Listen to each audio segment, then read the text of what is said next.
As Unitarian Universalists, we have a spiritual perspective we affirm.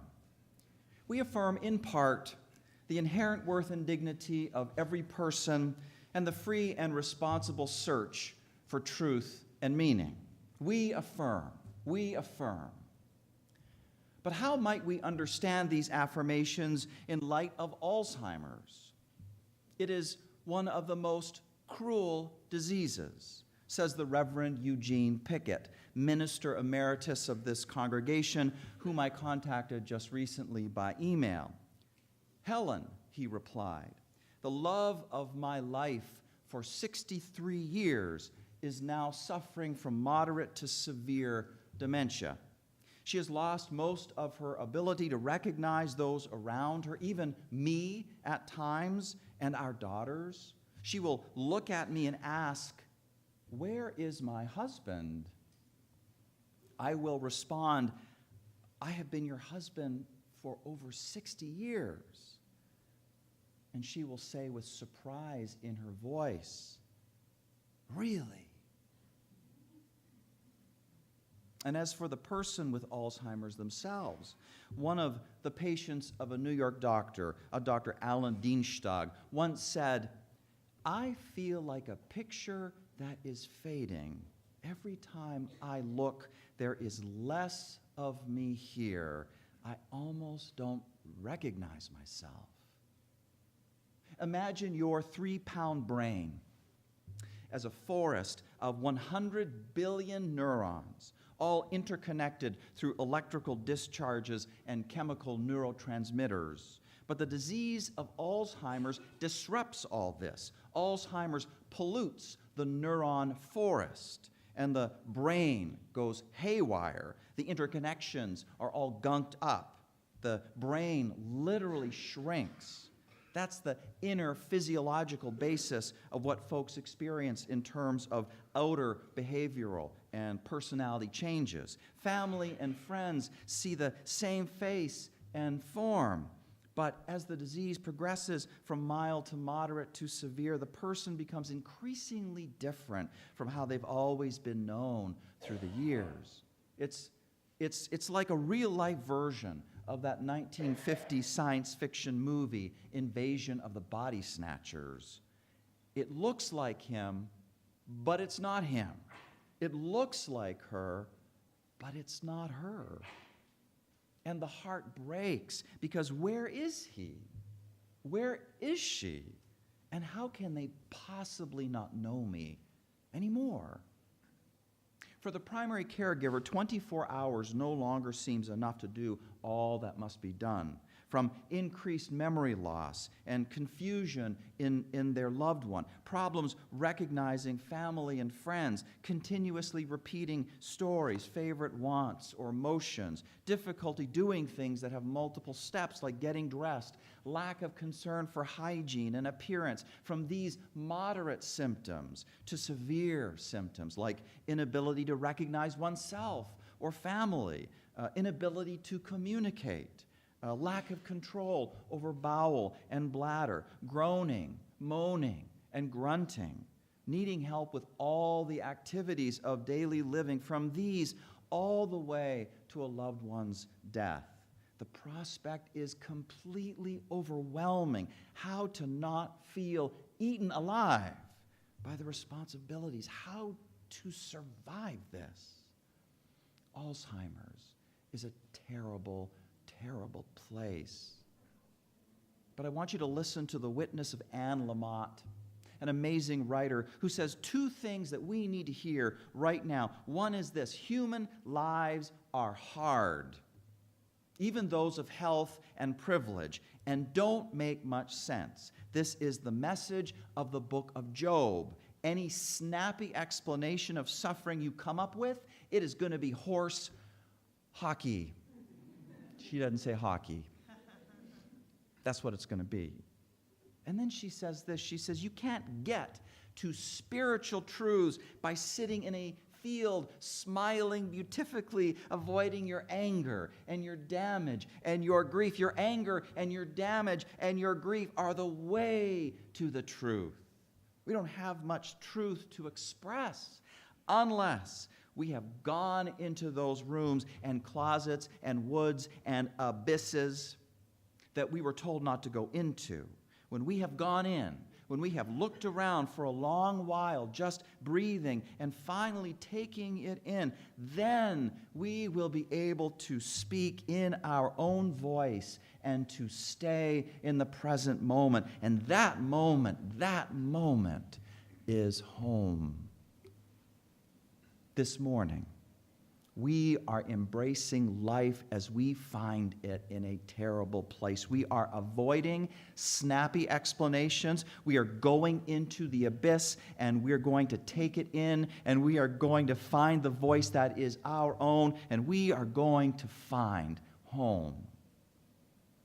So we go back to the Unitarian Universalist affirmations I mentioned earlier, the inherent worth and dignity of every person, the free and responsible search for truth and meaning. But the question at this point is, how can these affirmations possibly make sense when it seems that Alzheimer strips everything of worth and dignity and freedom and responsibility away?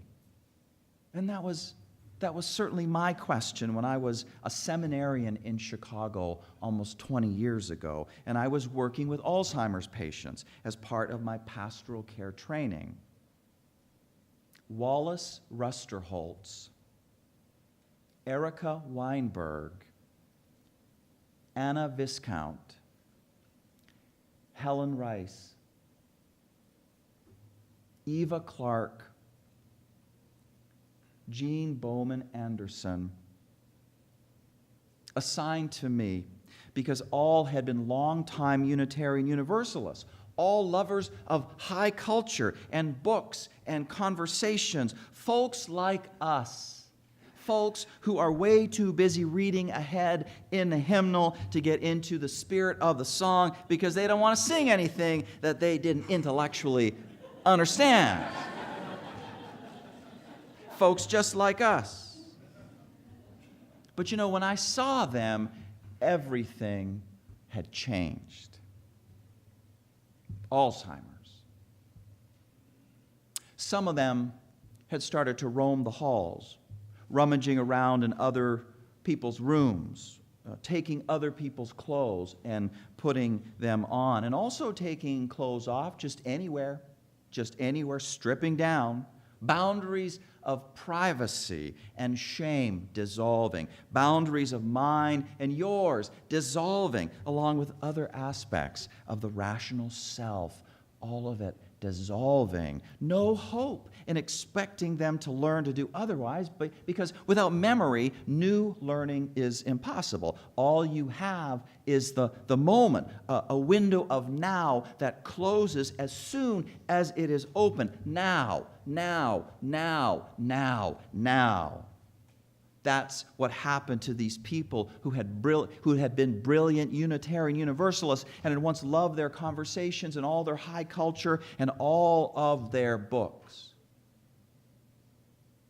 My colleague, the Reverend Mike Morse, once said, "If the meaning of life is intrinsically linked to our ability to think, to reason, to weigh differences rationally, and thus to make decisions, then it is meaning that is slipping away." And that's what I wondered about long and hard, what I wondered about as a seminarian in Chicago all those years ago, and we are wondering about it together right now. Without a capacity for rationality or memory or learning, what gives life meaning? Does our spiritual way of Unitarian Universalism survive the acid test of Alzheimer's? The acid test. The acid test. Does it survive? And I do believe that the answer is most definitely yes. But the way to that answer requires something of us. It requires us to expose the assumption that meaning comes from only our individuality and self-reliance. And perhaps we do lean on that assumption because it is very American to do that. very American to do so.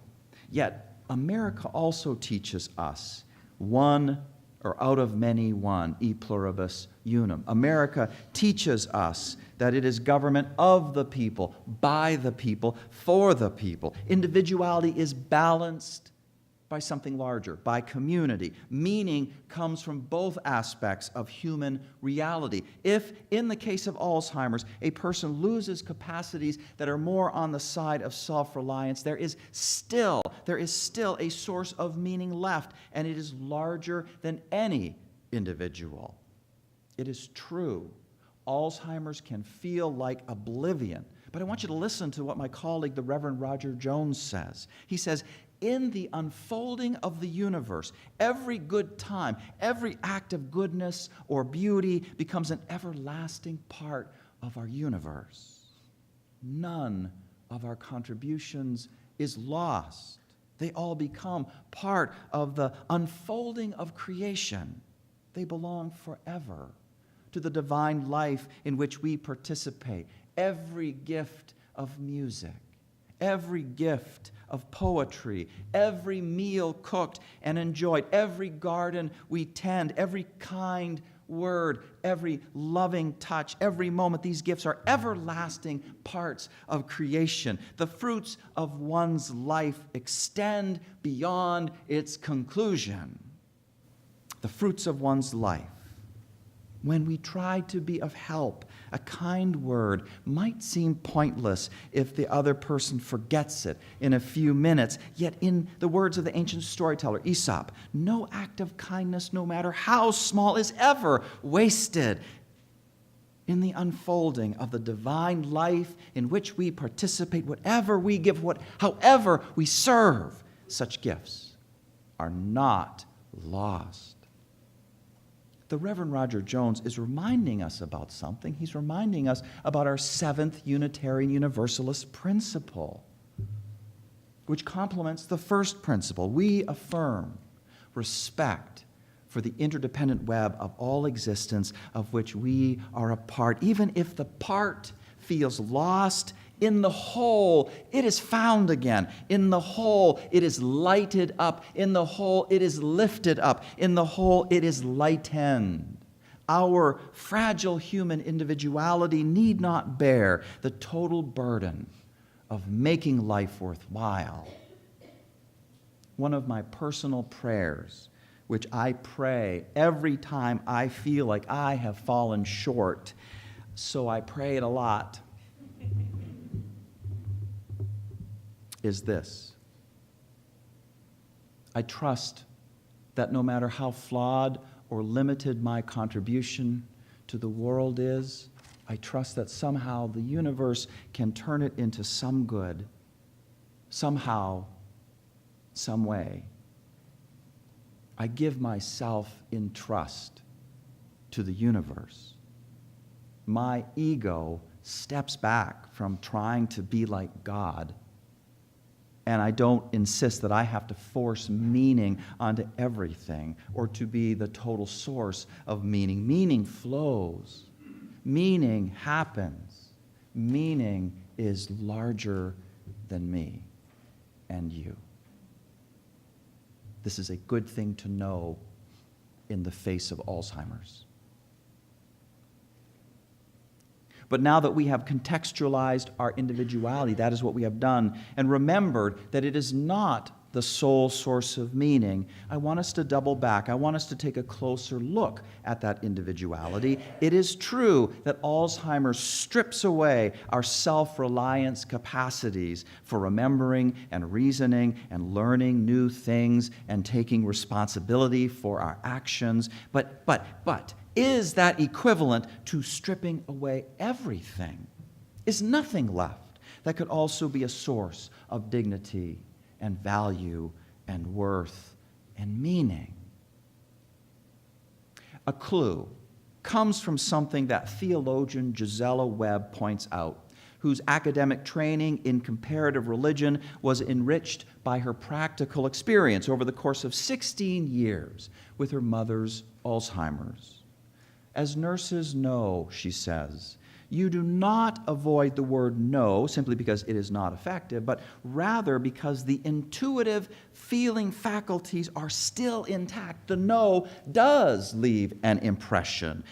I call Alzheimer's the great unlearning, she goes on to say, because it is clearly an unraveling of mind and language and former knowledge. But, she says, in my experience, there is a center or centers of apprehension and experience, such as humor, intuition, and emotion, that are clearly intact much longer than the mind and language. The nature of Alzheimer's decline suggests to me both the reality of radical impermanence of life as suggested in the many constantly shifting states of the disease, stages of the disease, and the reality of some deeper knowing/knower, and therefore it supports the ethical mandate to honor that deep and abiding part or ground of the person. In other words, despite the great unlearning, despite that, we affirm the inherent worth and dignity of every person. We do this because there is a source of worth and dignity and meaning in people that is deeper than rationality, deeper than intellect. And I saw this unfolding before me when I would sing with my Alzheimer's patients all those years ago, back in Montgomery Place in Chicago. Amazing grace, how sweet the sound that saved a soul like me. I once was lost, but now was found. Was blind, but now I see.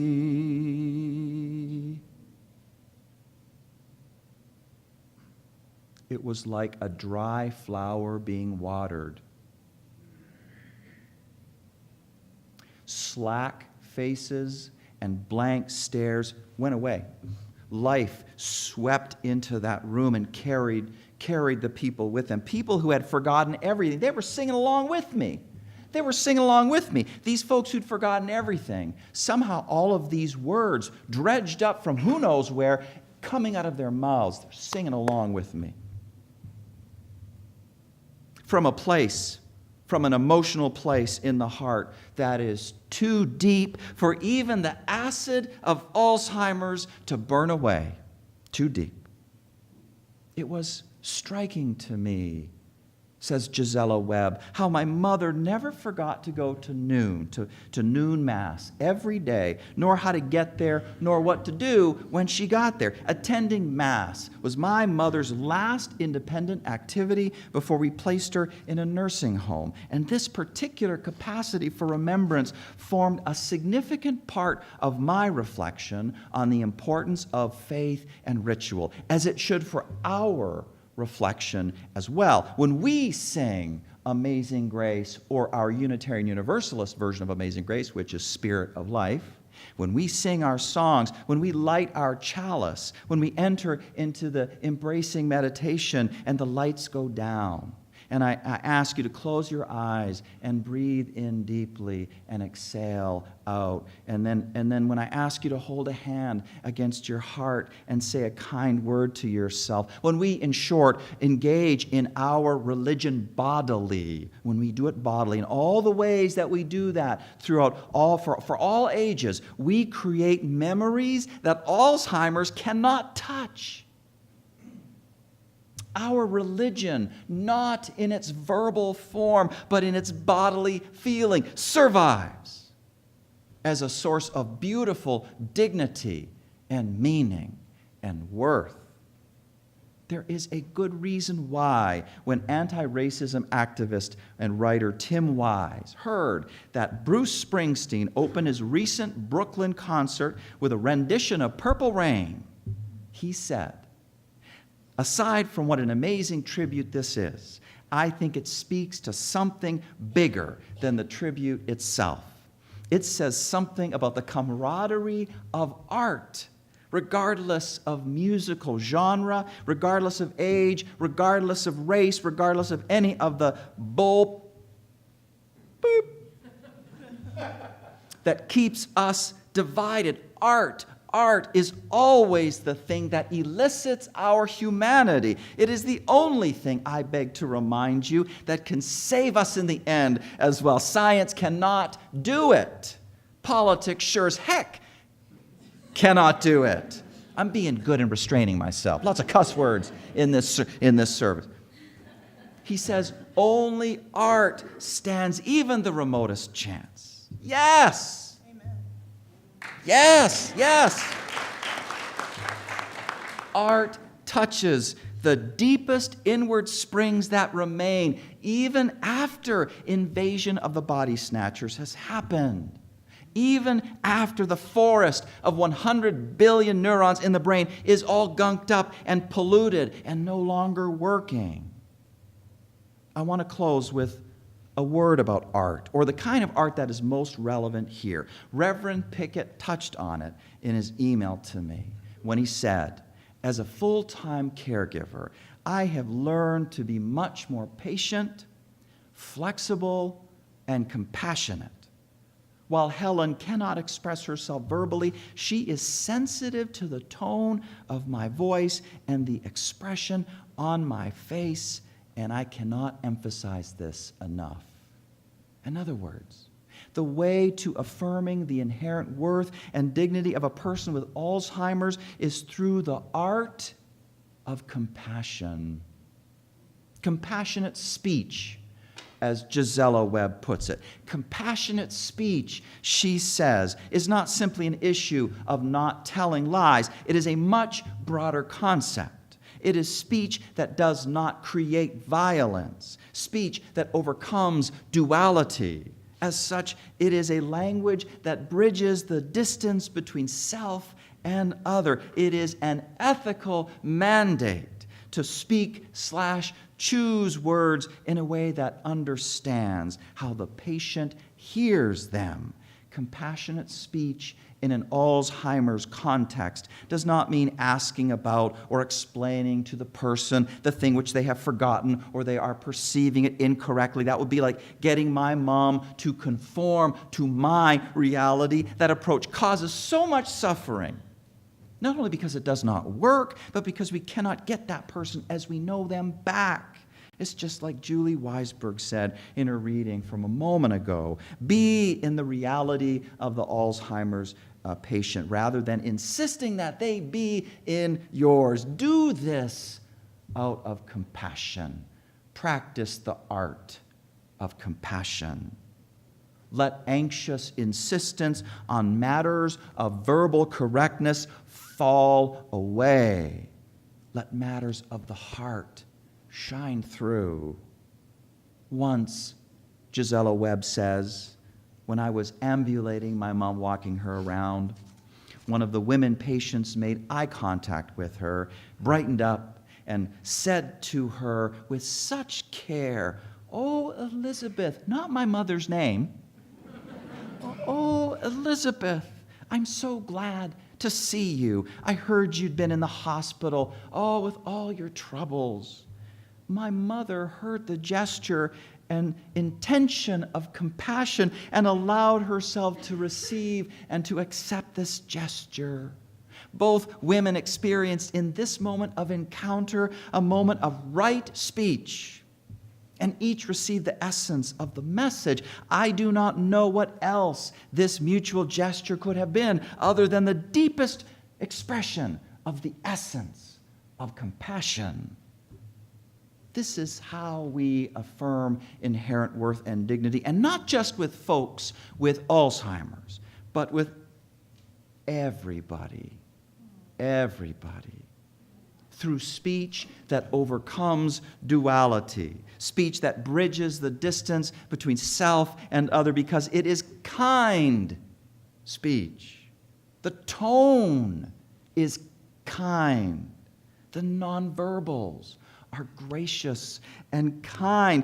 As intelligent people, we love We love our words. We love our words to death. We love sharp exactitude.